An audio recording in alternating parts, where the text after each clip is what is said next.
Welcome to e-PG पाठशाला। E-PG पाठशालायां सर्वेभ्यः हार्दं स्वागतं व्याहरामः। मम नाम जे रामकृष्णः इति तिरुपतिस्थराष्ट्रीय संस्कृत विद्यापीठस्य व्याकरणविभागे आचार्योऽस्मि। सम्प्रति लघुशब्देन्दुशेखरे स्त्रीप्रत्ययप्रकरणम् अवीभावप्रकरणं च समाश्रित्य यत् दशमं पत्रं वर्तते तत्र अद्य ययश्च इति सूत्रादारभ्य आयनेयी इति यावत् सूत्रार्थविचारः करिष्यते। अस्य पाठस्य मुख्याः अंशाः सन्ति यथा प्रस्तावना, उपोद्घातः, ययश्च इति सूत्रार्थविचारः, हलस्तद्धितस्य इति सूत्रार्थविचारः, एवं प्राचामुष्पतद्धितः इति सूत्रार्थविचारः, शः प्रत्ययस्य इति सूत्रार्थविचारः, आयनेयीनि यः पडगजगां प्रत्ययादीनां सूत्रार्थविचारः इत्येवं पञ्चानां सूत्राणाम् अर्थविचारः अत्र करिष्यते इति मुख्यांशाः अत्र भवन्ति। अतीते पाठे टिड्ढाणै द्वयसच दघ्नै मात्र च तयपटकुठैकै क्वरपः इति सूत्रार्थविचारः सम्पन्नः। तत्र यासुटो ङिद्वचनेन लाश्रयम् अनुबन्धकारिन् आदेशानाम् इति ज्ञाप्यते इति दीक्षितमहाशयैः यः नियमः स्वीकृतः यच्च ज्ञापकत्वमुक्तं तज्ज्ञापकत्वं न घटते इति नागेशोपाध्यायैः लाश्रयम् अनुबन्धकारिन् आदेशानाम् इति ज्ञापकत्वं निराकृतम्। ङिच्चपिन्ना पिच्चगिन्ना इति भाष्यप्रामाण्येन तत्र समाधानमुक्तम्। किंच टिड्ढाणि इति सूत्रे मात्रच इति शब्देन मात्रच इति प्रत्ययस्यैव ग्रहणमिति न किन्तु प्रत्याहारस्य ग्रहणं। कथमित्युक्ते प्रमाणे द्वयस्य दघ्ने मात्रे सूत्रे मात्र इति शब्दादारभ्य द्वित्रिभ्यां दयस्यायज्व इति सूत्रे चः चकार पर्यन्तम्। अतएव उभयशब्दादपि ङी प्रत्ययः सिद्ध्यति मात्रजन्तत्वेन, मात्रच प्रत्ययान्तत्वेन इति नास्ति, मात्रजन्तत्वेन इत्युक्ते मात्रच प्रत्याहारः अत्र अस्ति इति। एवं आक्षिकी इत्यादि रूपप्रक्रियाविचारः कृतः। ततः ताच्छीलिकेणे अणुकृतानि भवन्ति इति परिभाषया चौरी इत्यत्र ङीप् साधनं प्रदर्शितं। ततः नैस्नै ईकख्युन् स्तरणतरणानाम् उपसंख्यानम् इति वार्तिकेन स्त्रैणी, पौंस्नी, आढ्यङ्करणी, शाक्तीकी चतुर्णां रूपाणां साधनं। ततः तरुणी, तरुणी इति रूपस्य च साधनम् अनेन वार्तिकेन कृतम् इत्यनया रीत्या एते अंशाः अतीते पाठे विचारिताः।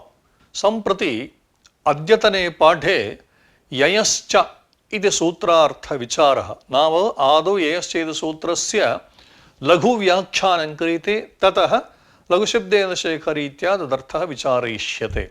एवं हलस्तद्धितस्य, प्राचाष्पतद्धितः, शः प्रत्ययस्य, आयनेयीनि पडगजगां प्रत्ययादीनाम् इति सूत्राणां विषयेपि आदौ सर्वेषाम् एतेषां सूत्राणां लघुव्याख्यानं कृत्वा अनन्तरं तत्र नागेशोपाध्यायानाम् आशयः कः इति निरूपयिष्यते। अन्ते एतेषां सर्वेषाम् अंशानां सङ्ग्रहरूपेण पाठस्य सारश्च तत्र निरूपयिष्यते। आदौ ययश्च इति सूत्रस्य लघुव्याख्यानं क्रियते।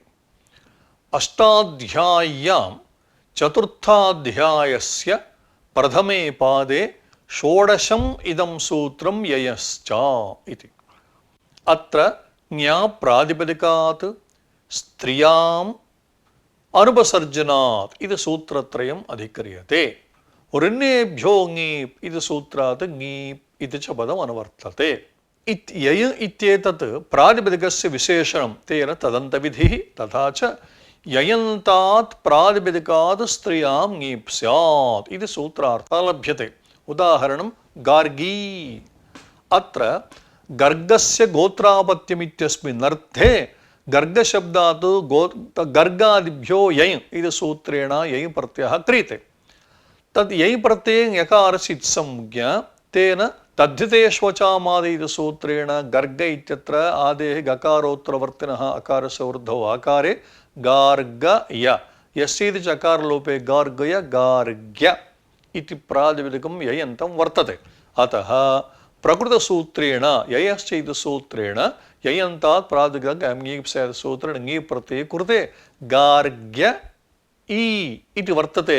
हलस्तद्धितस्य इति सूत्रेण उपधाभूतस्य यकारस्य लोपे कृते गार्ग अनन्तरं यस्य सूत्रेण अकारस्य लोपे गार्ग ई गार्गी इति रूपं सिद्ध्यति। अत्र प्रश्नः टिड्ढाणि इति सूत्रे टित् ढ अण् अय् द्वयसच् दघ्नच् मात्रच् तय्यपु ठक्कु ठञ्यु कञ्यु क्वरप् एतावन्तः अंशाः तत्र उक्ताः। तत्रैव यय् इत्यपि योज्यताम्। यथा टिड्ढाणै यय् द्वयसच् इत्येवं रीत्या यमि तत्र योजयितुं शक्यते। अतः पृथक् ययश्च इति सूत्रं किमर्थम् इति प्रश्नः। समाधानत्र उक्तम् उत्तरसूत्रे अनुवृत्त्यर्थं। किं तदुत्तरसूत्रं? प्राचांष्पदद्धितः इति सूत्रे उत्तरसूत्रे अनुवृत्त्यर्थम् अत्र ययश्च इति पृथक् सूत्रं कृतम् इति। यदि पृथक् सूत्रं न क्रियते चेत् प्राचांष्पदद्धितः इति सूत्रे टिड्ढाणादीनां सर्वेषाम् अनुवृत्तिः सम्भाव्येत। तद्वारणार्थं यथा ययः इत्यस्य अनुवृत्तिः अस्माकम् इष्टा, किन्तु ययि तत्र अन्तर्भूत इति हेतोः नाम तत्र घटकतया अस्ति इति हेतोः सर्वेषां टिदादीनां तत्र अनुवृत्तिः सम्भाव्येत। तद्वारणार्थं ययश्च पृथक् सूत्रमुक्तम् इति। अत्र शेखरकाराः प्राचांष्प इत्यत्र यय एव अनुवृत्तये योगविभागः एतत् सूत्रसम्बद्धतया शेखरकारैः इदमेकमेव वाक्यम् उक्तं। प्राचांष्प इत्यत्र यय एव अनुवृत्तये योगविभागः। अस्य आशयस्तु अस्माभिः सम्प्रत्येव उक्तः। अनन्तरं हलस्तद्धितस्य इति सूत्रस्य लघुव्याख्यानम्। अष्टाध्याय्यां षष्ठाध्यायस्य चतुर्थे पादे 50-100तमं सूत्रमिदं हलस्तद्धितस्य इति। हलः तद्धितस्य इति पदविभागः द्विपदं सूत्रमिदम्। अत्र ढेलोपेयकद्र्वाः इति सूत्रात् लोपः इति पदम् अनुवर्तते। एवं यस्य इति चेत् सूत्रात् तत्र अनुवर्तते। एवं सूर्यदिशागत्स्य मत्स्यानाम् उपधाय इति सूत्रात् य इति पदम् उपधाय इति पदं च अनुवर्तते। एवं स्थिते सूत्रे हलः इति पञ्चमी परस्य इति अर्थः लभ्यते। नाम तस्मादित्यस्य सूत्रानुसारेण अत्र परस्य इत्यर्थः लभ्यते। तथा च हलः उत्तरस्य तद्धितयकारस्य उपधाभूतस्य लोपः स्यात् इति परे पूर्वमुक्तं। यस्य इति चेत् सूत्रात् इति इति पदम् अनुवर्तते इति। तथा च पुनरपि वदामि हलः उत्तरस्य तद्धितयकारस्य उपधाभूतस्य लोपः स्यात् इति परे। यथा उदाहरणमुक्तं पूर्वं ययस्य सूत्रव्याख्यावसरे गार्गी इति। पुनरपि अत्र एतत् सूत्रव्याख्यानसन्दर्भेऽपि वक्तव्यं भवति। गर्गस्य गोत्रापत्यम् इत्यस्मिन्नर्थे गर्गादिभिः सूत्रेण ये प्रत्ययः भवति यकारस्य तत्र अनुबन्धलोपः तेन तद्धितेष्वचामादिसूत्रेण आदवृद्धिः गार्ग य इति स्थिते यस्य इति च अकारलोपः गार्ग्य इति ययन्तं प्रातिपदिकम्। इदानीं तत्र ययश्च इति सूत्रेण ङीपि सति गार्ग्य इति वर्तते। अनेन सूत्रेण नाम हलस्तद्धितस्य इति सूत्रेण इदानीं गार्ग्य इत्यत्र गकारः हल् नाम द्वितीयः गकारः हल् तस्मात् परम् अयं यकारः वर्तते इति हेतोः। किञ्च गार्ग्य इत्यत्र अदन्तमिदं प्रातिपदिकम् अकारात् पूर्वं वर्तते। अतः अलोन्त्यात् पूर्वपदः सूत्रानुसारेण यकारः उपधः भवति। एवं हलः परश्च भवति इति हेतोः अनेन सूत्रेण तत्र यकारस्य लोपे गार्ग अकारस्य यस्य सूत्रेण लोपः भवति इति पूर्वमुक्तमेव। गार्ग इ गार्गी इति रूपं सिद्ध्यति इति लघुव्याख्यानं। हलस्तत् इदानीं शेखरकाराः अत्र किं वदन्ति इति पश्यामः। हलस्तद्धितस्य हल इति पञ्चमी यस्येति सूत्रात् ईति इत्यनुवर्तते। सूर्यदिशागत्स्य मत्स्यानां य उपधायाः इति सूत्रात् य उपधायाः इति च एतावत् पर्यन्तं पूर्वोक्त एव अंशः एषदपि तत्र नूतनः अंशः नास्ति। यलोपे अल्लोपस्य आभीयासिद्धत्वात् यस्य ईकारपरत्वाभावात् वचनसार्थक्याय उपधाग्रहण अनुवृत्तिः अनपत्याधिकारस्थात् इति अपत्याधिकारस्थ भिन्नादित्यर्थः। यै शब्देन व्याख्यानात् अपत्याधिकारस्थस्यैव ग्रहणमिति भावः इति शेखरकाराणां पङ्क्तयः। इदानीं विवरणं पश्यामः। अत्र प्रश्नः गार्ग्य इ इति दशायां नाम ययन्तात् ययस्य सूत्रेण ङि प्रत्यये कृते सति यस्येति च इति सूत्रेण अकारलोपः कृतः। अकारलोपः यदा कृतः यकारस्य ई परत्वमस्ति, अतः लोपः कर्तुं शक्यते। उपधायाः इति किमर्थम् इति नाम सूत्रे उपधाग्रहणस्य अनुवृत्तिर्मास्तु इति। यतोहि गार्ग्य इत्यत्र अतोऽपि सूत्रेण अकारस्य लोपः यदा कृतः ईकारे परि यकारः अस्ति, अतः उपधायाः इति पुनः वक्तव्यस्य आवश्यकता नास्ति। नैव भोः, यदि उपधायाः इति नोच्यते चेत् यद्यपि अकारस्य लोपः कृतः किन्तु तस्य स्थानिवत्वं स्यात्। कथम्? अचः परस्मिन् पूर्वविधौ परनिमित्तकः ई नाम ङि निमित्तकः अजादेशः यस्य सूत्रनिहितः अकारस्य लोपः स्थानिवत् स्यात्।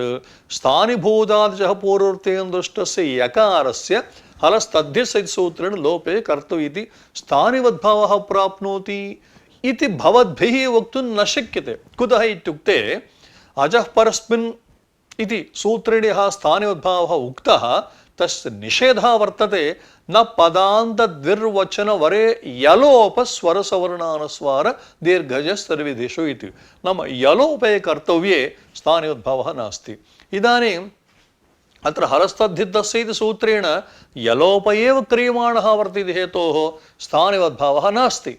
स्थानिवद्भाव अभावे अकारः तत्र न दृश्यते। यदा न दृश्यते ईकारे परि पूर्वविद्यमानस्य यकारस्य लोपो भवति इति वक्तुम् अनायासेन वक्तुं शक्यते एव। पुनः उपधाय इति ग्रहणं व्यर्थमेव इति शङ्का अवशिष्टा। समाधानम् उच्यते सत्यं भोः, किन्तु अलोपस्य आभीयत्वेन असिद्धत्वात् ई परत्वाभावेन उपधाग्रहणम् आवश्यकम्। भवता तु केवलम् अचः परसूत्रेण स्थानिवद्भावः अत्र प्राप्तः, किन्तु नपदान्तद्विर्वचन इत्यादिना सूत्रेण यलोपे कर्तव्ये स्थानिद्भावो नास्ति इत्युक्तं सत्यं, किन्तु असिद्धवदत्राभात् इति सूत्रम्। आभीये तस्मिन् कर्तव्ये तदसिद्धं स्यात् इति। इदानीं यस्येति च इति सूत्रेण यः अकारलोपः कृतः तः असिद्धो भवति। कुतः? आभीयत्वेन असिद्धत्वात्। यदा असिद्धो भवति तर्हि ईकारः परः, नाम तत्र अकारः दृश्यते। लोपः जातोपि असिद्ध इत्युक्ते पुनः अकारः दृश्यते। यदा अकारः दृश्यते ईकारवर्तुं नास्ति यकारस्य, तेन केवलम् ईति परे यकारस्य इत्युच्यते चेत् यकारस्य ईकारः परः नास्ति इति कारणेन अत्र लोपः न प्राप्नोति। अतः लोपस्य सिद्ध्यर्थम् उपधायः इति अनुवृत्तिः आवश्यकी एव इति अयमेकः प्रघट्टकः। नाम उपधाग्रहणस्य सार्थक्यम् अत्र विचारितम्। एवं स्थिते सिद्धान्तकौमुद्याम् अत्र अनपत्याधिकारस्था नङि द्वीपे भव द्वैप्या इत्युदाहरणम् उक्तम्। नाम अनपत्याधिकारस्थात् इत्युक्ते अत्र शङ्का आयाति, भोः अनपत्याधिकारः इति कश्चन अधिकारः अष्टाध्याय्यां नास्ति। यथा एकः पूर्वपरयोः इति वर्तते, स्त्रियामिति वर्तते, ज्ञाप्रादिकात् वर्तते, एवं तस्यापत्यमिति वर्तते, एवं रीत्या तत्र अधिकारसूत्राणि सन्ति। किन्तु अनपत्याधिकारः इति कश्चन अधिकारः नास्ति एव। किन्तु दीक्षितमहाशय किमुक्तम्? अनपत्याधिकारस्था नङि इति कथं वक्तुं शक्यते इत्युक्ते, भोः अनपत्याधिकारस्थ इत्युक्ते तत्र पर्युदास अपत्याधिकारभिन्नस्तात् इत्यर्थः। यथा द्वीपे भवा द्वैप्या इति।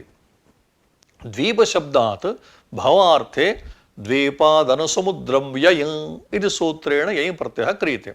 द्वीप य यकार सर्वमन्दलोपि आदौर्ध द्वैप य यस्य चकारलोपे द्वैप्य। अत्रापि सम्प्रति पश्यन्तु ययि वर्तते तस्यापि यकारस्य लोपः प्राप्नोति, किन्तु कदा इदं भवति इत्युक्ते अत्रापि ययस्य सूत्रेण ङि भवतु इति चेत् ययश्च सूत्रं पूर्वमुक्तं गार्गी इत्यत्र तत्रापि द्वैप्य इति शब्दोपि ययन्तः वर्तते, तेन अत्रापि ङि भवतु इति चेत् अत्र अयं ययि प्रत्ययः कुत्र भवति इत्युक्ते अपत्याधिकारस्थेव, अत एव गार्ग्य इत्यादिषु। अयन्तु द्वीपादनुसमुद्रं ययि इत्यनेन विहितः ययि प्रत्ययस्तु भवार्थे वर्तते, नाम अपत्याधिकारे नास्ति इति कारणेन अत्र ङि प्रत्ययः न भवति। ङि प्रत्ययः यदा न भवति तत्र हलस्तद्धितस्य इति सूत्रेण यकारस्य लोपो न भवति, अतः टा प्रत्ययः भवति द्वैप्य आ सवर्णदीर्घे कृते द्वैप्या इत्येव भवति इति। एतावता किं जातम् अनपत्याधिकारस्थानङि इत्युक्ते अपत्याधिकारस्थ भिन्नत्वात् इत्येवं रीत्या अर्थः वक्तव्यः। अत्र शेखरकाराः वदन्ति ययि शब्देन व्याख्यानादपत्याधिकारस्थस्यैव ग्रहणमिति भावः इति। ययि शब्देन ययश्च इति सूत्रे ययि शब्देन व्याख्यानात् अपत्याधिकारस्थस्यैव ग्रहणं। पश्यन्तु टिड्ढाणे इति सूत्रे विहितस्य इति सूत्रेण विहितस्य ङीपः ययश्च इति सूत्रेण विहितस्य ङीपश्च अयमे भेदः। टिड्ढाणे इत्यादि सूत्रे कश्चित् अर्थ विशेषः नास्ति, टिदन्तं ढान्तम् इत्येवं तत्र उक्तम्, अत्र तथा नास्ति। ययश्च इति सूत्रेण यः यय सः अपत्याधिकारस्थस्यैव तत्र अपत्याधिकारे एव अयं ययि प्रत्ययः भवति इति व्याख्यानात्। किमिदं व्याख्यानं? शेखरकारेण पङ्क्तिः कथं वर्तते? ययि शब्देन व्याख्यानात् अपत्याधिकारस्थस्यैव ग्रहणम् इति। व्याख्यानात् किमिदं व्याख्यानम् इत्युक्ते अत्र वार्तिकारैः आपत्यग्रहणं कर्तव्यम् इत्यत्र उक्तं ययश्च इति सूत्रे, नाम अपत्यार्थे एव भवति इत्युक्तं। तदेव अत्र नाम वार्तिकाश्रयेण रूपं व्याख्यानम् इति। एतावता हलस्तद्धितस्य इति सूत्रस्य व्याख्यानं सम्पन्नम्। अत्रापि शेखरकाराणां व्याख्यानं बहु नास्ति, किञ्चिदेव वर्तते, एका एव पङ्क्तिः। एवं ययश्च इति सूत्रेपि। अनन्तरं प्राचांष्पतद्धितः इति सूत्रस्य लघुव्याख्यानम् आदौ क्रियते। प्राचां स्फ तद्धितः त्रिपदं सूत्रमिदम्। अष्टाध्याय्यां चतुर्थाध्यायस्य प्रथमे पादे सप्तदशं सूत्रमिदं प्राचांष्पतद्धितः इति। अत्र ज्ञाप्रातिपदिकात् स्त्रियाम् अनुपसर्जनात् इति अधिकारत्रयम् आयाति। एवं ययश्च इति सूत्रात् यै इति पदम् अनुवर्तते, अजाद्यतष्टाप् इति सूत्रात् अतः इति पदं च अनुवर्तते। तथा च प्रातिपदिकस्य विशेषणं भवति ययि इति।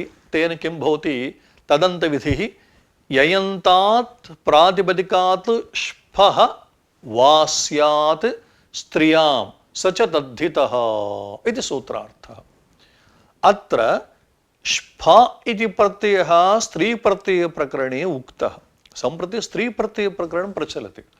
अयं स्फ प्रत्ययः स्त्रियं बोधयति, एवं तद्धितश्च अयं भवति। तद्धितग्रहणं किमर्थम् इति चेत् तद्धितग्रहणं स्फान्तस्य प्रातिपदिकसंज्ञार्थम्। अत्र प्राचांस्फः तावदेव भवतु, यथा गर्गादिभ्यो ययश्च इतिवत् स्फ इत्येव भवतु, नाम ययन्तात् स्फो भवति, प्राचां मध्ये यन्तात् स्फो भवति, प्राचांस्फः तावदेव भवतु इति चेत् अत्र तद्धित इति पदं किमर्थम् इत्युक्ते अयं स्फ तद्धितः इति उच्यते चेत् कुर्तद्धितसमासाश्च इति सूत्रेण स्फान्तस्य प्रातिसंज्ञा भवति। तद्धितान्तत्वात् तेन प्रातिसंज्ञानिमित्तकानि कार्याणि ङीष् इत्यादीनि कार्याणि प्रवर्तन्ते इति। यथा इदानीं पूर्वोक्तरीत्या गार्ग्य इति पूर्वं रूपं साधितम्। अयं ययन्तः शब्दः अस्मात् प्राचां मते अनेन सूत्रेण स्त्रियां श्फ विधीयते। नाम गार्ग्य श्फ शफ् प्रत्ययस्य इति सूत्रेण शकारस्य इत्संज्ञा तस्य लोपः इति लोपः।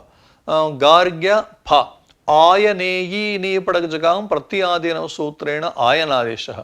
सवर्णदीर्घे गार्ग्यायन तत्र अट्कुप् सूत्रेण गार्ग्यायन इ इति स्थिते अट्कुपानु व्यवायेपि इति सूत्रेण नकारस्य स्थाने णत्वे गार्ग्यायण इ यस्य इति च अकारलोपे गार्ग्यायणी इति सिद्ध्यति इति। अत्र प्रश्नः अस्ति, भोः तद्धितग्रहणं किमर्थम् इत्युक्ते कृत्तद्धितसमासाश्चेति सूत्रेण प्रातिपदिकसंज्ञार्थम् इति। मास्तु तद्धितग्रहणं श्फ प्रत्ययान्तः अयं शब्दः भवति चेत् षित्वसामर्थ्यादेव तत्र षिद्गौरादिभिः सूत्रेण ङीष् प्रत्ययः प्रवर्तते। यतोहि षित्वस्य किमपि प्रयोजनं प्रदर्शनीयं। तच्च प्रयोजनं किम् इत्युक्ते षिद्गौरभ्यः सूत्रेण ङीष् प्रत्यय सिद्धि। अतः अत्र तद्धित इति पदग्रहण अभावेपि नास्ति क्षतिः। अतः तद्धितग्रहणं व्यर्थमेव इति शङ्का। समाधानम् उच्यते, अत्र भवदुक्तरीत्या तद्धितग्रहणं व्यर्थं सत् किं ज्ञापयति इत्युक्ते क्वचित् ई प्रत्ययान्तादपि श्फ प्रत्ययः भवति इति ज्ञापयति। तेन आसुरायणी इति सिद्ध्यति। नाम असुरस्य अपत्यम् आसुरि। तत्र स्त्रीत्वविवक्षायां प्राचाष्पदद्धितः इति सूत्रेण श्फ प्रत्ययः इष्टः, किन्तु आसुरि इति यै प्रत्ययान्तः नास्ति। श्फ प्रत्ययः कदा भवति? ययन्तात् श्फः स्यात्। अयं तु ययन्तः नास्ति, आसुरि इति। अतः अत्र तद्धितग्रहणं व्यर्थं सत् किं ज्ञापयति इत्युक्ते क्वचित् ई प्रत्ययान्तादपि श्फ प्रत्ययो भवति। अत एव षित्वादिङीषि आसुरायणी इति रूपं सिद्ध्यति। अतः एतदनुवाद एव आसुरेरुपसङ्ख्यानम् इति वार्तिकम्। अतः आसुरेरुपसङ्ख्यानम् इति वार्तिकं विनूत्नस्य अर्थस्य बोधकं नास्ति, किन्तु अत्र तद्धितग्रहणं व्यर्थं सत् क्वचित् ई प्रत्ययान्तादपि श्फ प्रत्ययः भवति इति ज्ञापयति। तदर्थ अनुवाद एव इदं वार्तिकम्। एतावता इदं सूत्रं सम्पन्नं। शफ् प्रत्ययस्य इति सूत्रस्य लघुव्याख्यानं। शः प्रत्ययस्य इति पदविभागः द्विपदं सूत्रमिदम्। अष्टाध्याय्यां प्रथमाध्यायस्य तृतीये पादे षष्ठमिदं सूत्रं शफ् प्रत्ययस्य इति। अत्र उपदेशे अजरणसूत्रेण उपदेशे इति पदम् अनुवर्तते। आदिरिङ्टुडव इति सूत्रात् आदिः इति पदम् अनुवर्तते। प्रत्ययस्य आदिः शः इत्संज्ञस्य इति सूत्रार्थः। सूत्रार्थः प्रत्ययस्य इत्युक्ते प्रत्यये विद्यमानस्य आदिः इति पदम् अनुवृत्तम्। आदिः वर्णः शः शकारः इति स्यात् इति संज्ञको भवति। श्फस्य शस्य इत्त्वम् अनेन सूत्रेण प्राचाष्पदद्धितः इति सूत्रेण श्फ प्रत्ययः उक्तः। तस्य श्फ इत्यत्र विद्यमानस्य शकारस्य अनेन सूत्रेण इति संज्ञा भवति। तेन पूर्वोक्तरीत्या षित्वात् षिद्गौरभ्यः सूत्रेण ङीष् प्रत्ययः भवति गार्ग्यायणी इत्युदाहरणम् उक्तम्। इदानीं शेखररीत्या एतत् सूत्रस्य व्याख्यानं। शफ् प्रत्ययस्य आदिर्ङिटुडवः इति सूत्रात् आदिरित्यनुवर्तते। प्रत्ययस्येति किं? षोडश शश उत्वम् इत्यत्र शशु शब्दस्य निपातनात् उपदेशस्थोऽयं शकारः। उपदेशे इत्यस्य स्वरितत्वमेव न इति पूर्वं निरूपितम्। आदिरिति तु उत्तरत्रावश्यकम् उपरञ्जकतया अत्रापि सम्बन्धितं। विवरणं दीयते। प्रत्ययस्य इति कथनेन षोडश इत्यत्र प्रातिपदिकावयवे विद्यमानः यः नाम प्रातिपदिक अवयवः यः शकारः तत्र दित्वं नास्ति। यतोहि प्रत्ययावयवस्य षकारस्य इत्युक्तं श्फ इति प्रत्ययः तत्र भवति, किन्तु षोडश इति यत् प्रातिपदिकं वर्तते तत्र विद्यमानः षकारः प्रातिपदिकावयवः भवति, प्रत्ययावयवः न भवति इति हेतुः अत्र इत्संज्ञा न भवति, तदर्थमत्र प्रत्ययस्य इत्युक्तम् इति। अत्र शङ्का, भोः प्रत्ययस्य इति मास्तु, उपदेशे अजननसूत्रात् उपदेशे इति पदमत्र अनुवर्तते शः प्रत्ययस्य उत्तरे, उद्देशश्च प्रातिपदिकानां नोपदेशः इति। अतः षोडश इति यद् वर्तते उद्देश्यमिदं भवति, उद्देशश्च प्रातिपदिकानां न उपदेशः। इतः सूत्रार्थः कथं भवति, उपदेशावस्थायां विद्यमानस्य अषकारस्य संज्ञा भवति इत्येवं रीत्या उच्यते। तेन षोडशब्दस्य उपदेशत्वं नास्ति इति हेतोः दोषः वारयितुं शक्यते। अतः प्रत्ययस्य इति पदं मास्तु इति समाधानम् उच्यते। भोः षोडश इति पदं कथं निष्पन्नम् इति आलोचनीयं। षडधिकाः दश इत्यस्मिन् अर्थे शशु दशन्, शश उत्वं दतृ जश धासूत्तरपदादेष्टुत्वं च धासूयत्याच्यम् इति। नाम अनेन वार्तिकेन शश इत्यत्र अन्त्यस्य षकारस्य स्थाने उकारादेशो भवति। पुनः श्रूयतां, शश उत्वं दतृ जश दाश उत्तरपदादेष्टुत्वं च इति वार्तिकम्। तेन वार्तिकेन अन्त्यस्य षकारस्य उत्वे श उ आदिगणे सूत्रेण गुणे कृते शो दशन्, अनेनैव वार्तिकेन ष्टुत्वं च, नाम दशन् इत्यत्र दकारस्य अनुष्टुत्वेन डकारो भवति षोडश इत्येवं रीत्या भवति। अदेव दशनः दकारष्टुत्वेन डः, श उ दशन् गुणे कृते षोडशन्। अनया रीत्या वार्तिककृता निपातितः अयम् उपदेश एव भवति। भवता किं चिन्त्यते, उपदेश इति पदम् अनुवर्तते, तेन उपदेशे विद्यमानस्य आदेः षकारस्य संज्ञा इत्युक्ते प्रत्ययस्य इति मास्तु, उद्देशस्य प्रातिपदिकान् नोपदेश इति वर्तते इति उक्तं। किन्तु अयमपि उपदेश एव, यथा पाणिनिना प्रोक्तम् उपदेशत्वेन गण्यते, वार्तिककृता प्रोक्तमपि उपदेशत्वेनैव गणनीयमिति हेतोः अयमुपदेशः। अतः भौदुक्तरीत्या अत्र वारयितुं न शक्यते इति हेतोः प्रत्यय नाम इत्संज्ञा प्राप्नोत्येव तद्वारणार्थं प्रत्ययस्य इति अवश्यं वक्तव्यमेव। नागेशमते तु उपदेशपदस्य अनुवृत्तिः नास्ति। कुतः? स्वरितत्वाभावात्। उपदेशसूत्रे उपदेश इति पदस्य स्वरितत्वाभावात् शः प्रत्ययसूत्र अनुवृत्तिः नास्ति। अतः तर्हि षोडश इत्यत्र कथं वार्यते इत्युक्ते शस्य इत्ववारणाय प्रत्ययस्य इति आवश्यकमेव इति। अत्र प्रश्नः अविशः महिषः इति वर्तते। श उभयत्रापि शस्य इत्संज्ञा वारणाय आदिः इति पदम् इत्युक्तम्। आदिरिति किम् इति चेत् अविशः हविषः अत्रापि षकारस्य संज्ञा प्राप्नोति। आदिः इत्युक्ते तु अयं तु आदौ नास्ति अन्ते वर्तेते इति संज्ञा वार्यते इति। अत्र षित्वेन किं साध्यते? अविशामहिष इत्यत्र ङीष् साधनीयः, किन्तु अविमह्योष्टिषच् इति उडादिसूत्रं, तेन सूत्रेण टिषच् प्रत्ययः तत्र उक्तः। नाम अवधातोः महधातोश्च अत्र अनेन उणादिसूत्रेण टिषच् प्रत्ययः उक्तः। अत एव अविश महिष इति अयं टित् भवति। यदा टित् भवति टिड्ढाणीयसूत्रेण ङी प्रत्ययः सिद्ध्यत्येव इति हेतोः आदिः इति नावश्यकम् इति। अतः टित्वात् ङीप् सिद्ध्या प्रयोजनाभावात् तत्र शस्य इत्संज्ञा न भवति। अतः आदिग्रहणस्य का आवश्यकता इति प्रश्नः। समाधानम् उच्यते चुटु इति एतत्र सूत्रं भवति, तत्र अनुवृत्त्यर्थम् आदिग्रहणं सम्भवमात्रेण अत्र उक्तम्। उपरञ्जकतया इत्युक्तं नागेशोपाध्यायैः।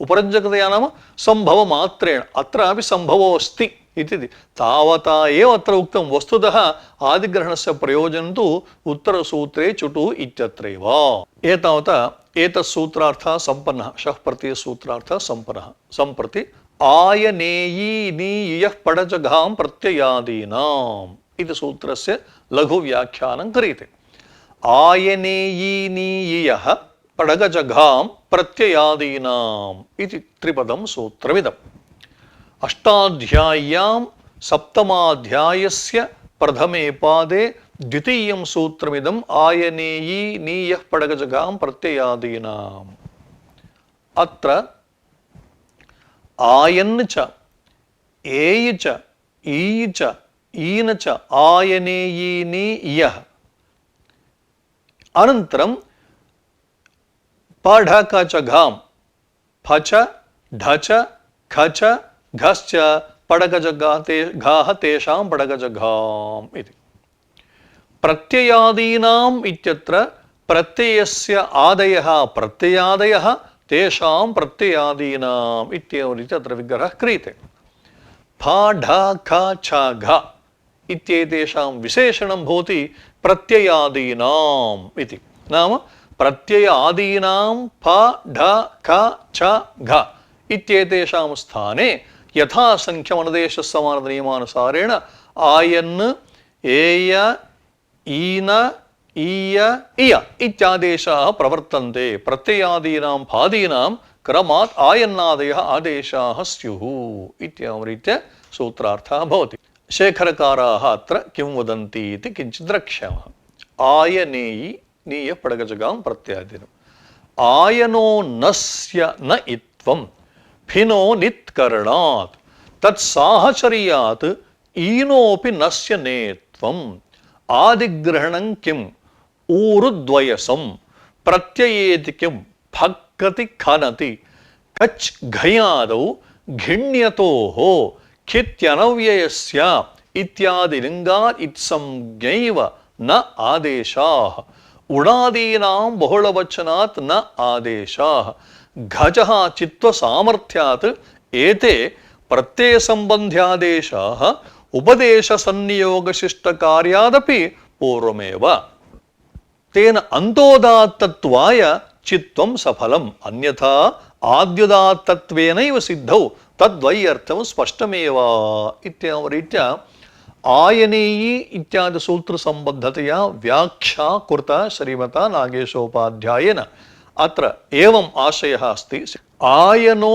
नस्य न इत्वं नाम आयन् नाम फास्थाने आयन्नादेशः उक्तः हलन्त्यमिति सूत्रे निस्संज्ञा कुतो न भवति इति चेत् इत्वं न प्राचामौर्धात् फिन् बहुलम् इति सूत्रे नित्करणात् ज्ञापकात् यतोहि इदानीं फिन् प्रत्ययः फिन् इत्यत्र फकारः अस्ति फस्य स्थाने आयन् आदेशः क्रियते तत्र नकारस्य नाम आयन् इत्यत्र नकारस्य यदि इत्संज्ञा भवति चेत् तर्हि फिन् प्रत्यये नित्करणं व्यर्थं तद्व्यर्थं सत् किं ज्ञापयति इत्युक्ते आयन् आदेशे विद्यमानस्य नकारस्य इत्संज्ञा न भवति एवं ईन आदेशः वर्तते तत्रापि खास्थाने ईन आदेशः तत्रापि ईन् इत्यत्रापि नकारस्य इत्संज्ञा नास्ति एवं आदीनाम्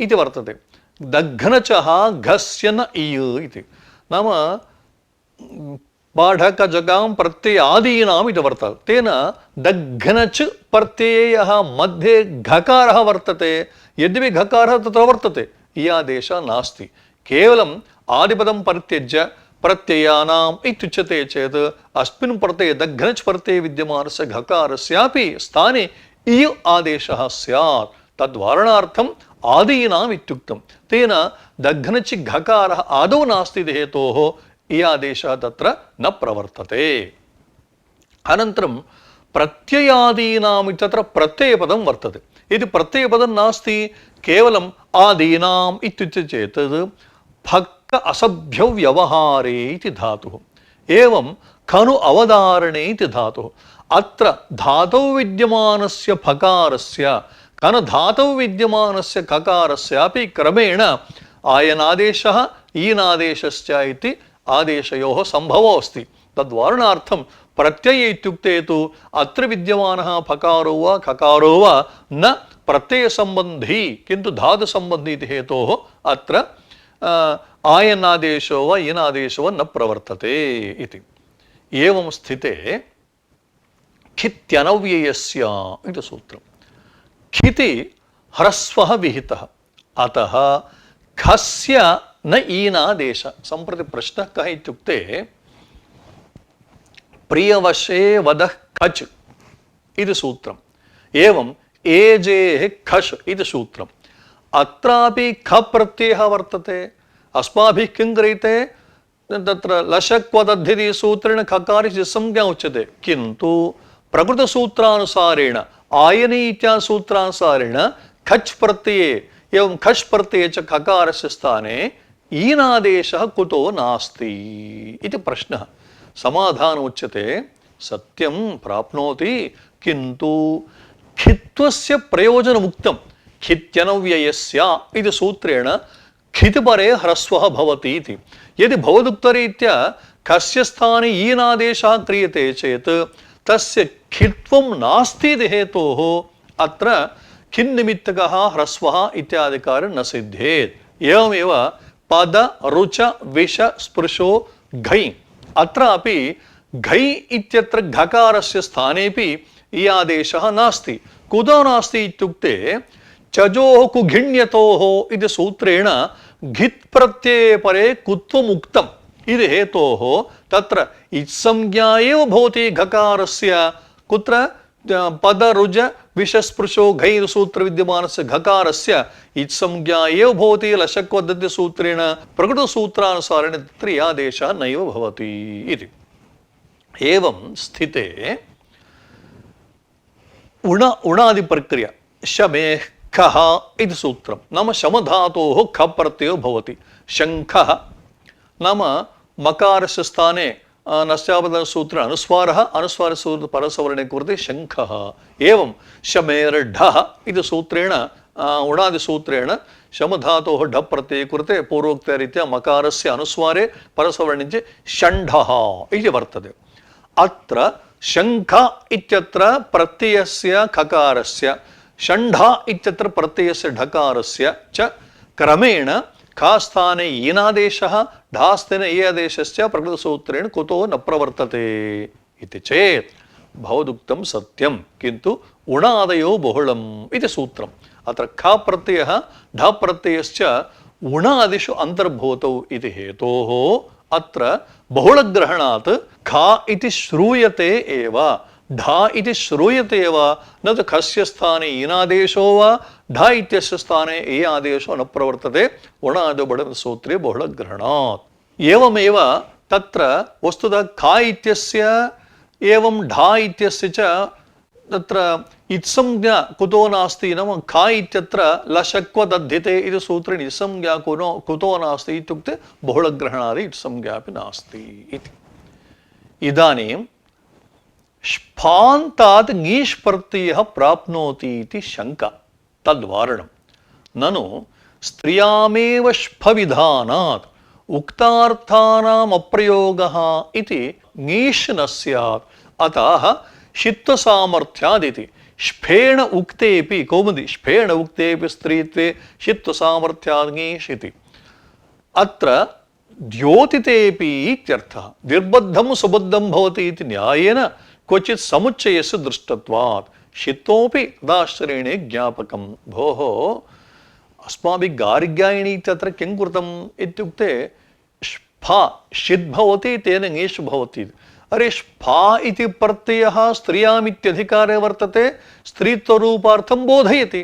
एतावता उक्तार्थान् अप्रयोगेत न्यायेन पुनः ङीष् प्रत्ययस्य का आवश्यकता इति चेत् दीक्षितमहाशय उक्तं तर्हि षित्वस्य किं प्रयोजनं नास्ति स्फा इत्यत्र। अतः षित्वसामर्थ्यात् स्फेण उक्तेपि स्त्रीत्वे भवदुक्तरीत्या स्वप्रत्ययेनैव स्त्रीत्वमुक्तम्, अथापि द्योतितेपि नाम स्फा इति अत्र प्रत्ययेनैव स्फा प्रत्ययेनैव स्त्रीत्वे द्योतितेपि षित्व सामर्थ्यात् ङीष् प्रत्ययः भवति नाम निर्बद्धं सुबद्धं भवति इति न्यायेन क्वचित् समुदायः दृष्टः इति पूर्वम् अस्य बहूनि उदाहरणानि अस्माभिः प्रदर्शितानि निर्बद्धं सुबद्धं भवति इत्यस्य तद्रीत्या प्रकृते अपि भवति यथा व्यतिलुनीते इति अतः षित्वमपि तदाश्रयणे ज्ञापकं नाम निर्बद्धं सुबद्धं भवति इति न्यायस्य आश्रयणे किं बीजम् इत्युक्ते अत्र नाम प्राचाष्पद्धिति सूत्रे प्रत्ययस्य षित्वमेव अत्र ज्ञापकं भवति अन्यथा फेणैव स्त्रीत्वस्य उक्तत्वात् पुनः अत्र तत्र षित्वस्य वैर्थ्यं स्यात् इत्येवं रीत्या आशयः भवति अनया रीत्या अस्मिन् पाठे ययश्चैति सूत्रव्याख्यानावसरे योगविभागस्य प्रयोजनं नाम टिड्ढाणि सूत्रे एव यै इति योजयितुं शक्यते किन्तु पृथक् योगविभागः कृतः किमर्थः इत्युक्ते उत्तरार्थः इति एवं हरस्तद्धित सूत्रव्याख्यावसरे उपधाग्रहण अनुवृत्तिप्रयोजनम् उपधाग्रहणस्य किं प्रयोजनम् इत्युक्ते तत्र प्रयोजनं प्रदर्शितम् एवं प्राचाष्पदद्धितः इति सूत्रव्याख्यावसरे प्रत्ययग्रहणप्रयोजनमुक्तम् एवं शः प्रत्ययस्य सूत्रव्याख्यावसरे प्रत्ययग्रहणप्रयोजनम् आयनी सूत्रव्याख्यावसरे प्रत्ययशब्दस्य आदिशब्दस्य च प्रयोजनं प्रतिपादितं खश् खच् घञ् इत्यादौ प्रकृतसूत्रेण आयनादयः आदेशाः न भवन्ति इति प्रतिपादितं शङ्खः षण्ढः इत्यादौ बहुलग्रहणात् अत्र ख स्थाने इनादेशो वा ढा स्थाने इयादेशो न प्रवर्तते इत्युक्तम् इति एतावता अयं पाठः समाप्तः इति शम्